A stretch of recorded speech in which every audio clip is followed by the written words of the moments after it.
by Colin McNaughton. It was the same old story. Mr. Wolf was hungry. Mr. Wolf was very hungry, and Mr. Wolf had his eye on Preston Pig. Mr. Wolf was hungry for 3 very good reasons. 1. Mr. Plimp, the shopkeeper, had banned him from his shop for eating the customers. Mr. Plump, the park keeper, had banned him from the park for picnicking on the visitors.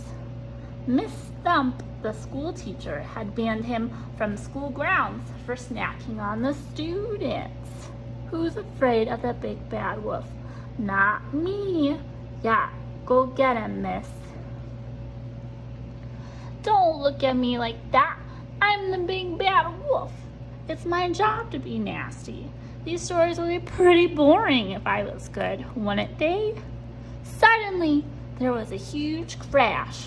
Whoops, said Preston. You silly puddin'-head, said Preston's mom. Get out from under my feet and take that basket of food to your granny's. She's not well. Yes, Mom, said Preston. And tell Granny I'll be over later to chop her some wood, said Preston's dad. Yes, Dad, said Preston. And put on your coat. Put your coat on, said Preston's mom. Yes, Mom, said Preston. And don't slam the door, said Preston's dad. The chimney pot is loose. Slam went the door. Whoops, went Preston. Red Hood, basket of food, Granny's house. That reminds me of a story. But which one, said Mr. Wolf, just before the chimney pot landed on his head.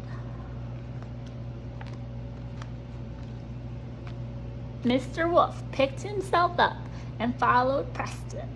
I'll take a shortcut through the woods and get ahead of him, said Mr. Wolf.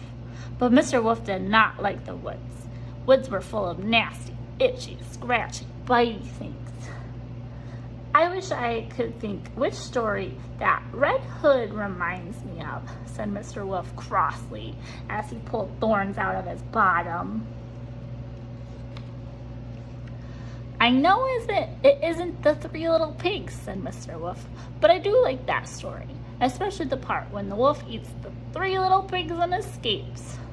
Well, that's how my mom used to tell it. I'll huff and I'll puff and I'll blow your house down.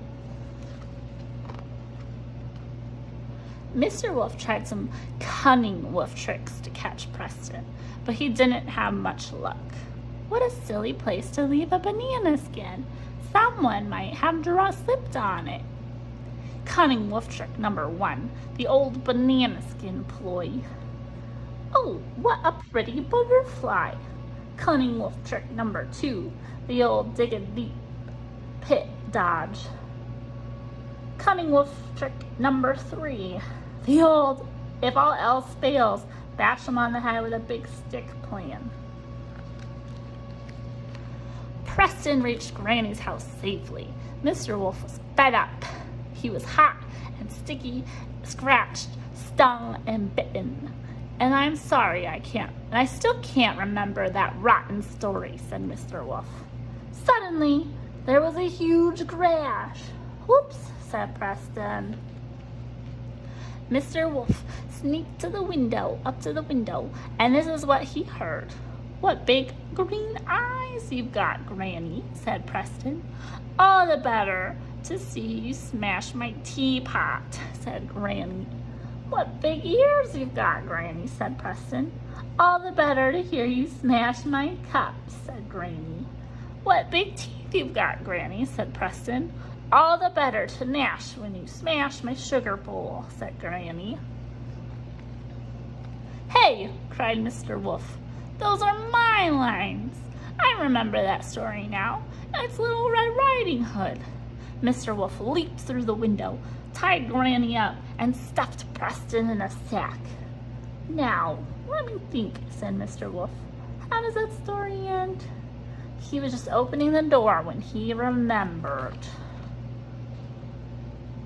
Whoops, said Mr. Wolf. Here's Daddy, said Preston. And they all lived happily ever after. The end.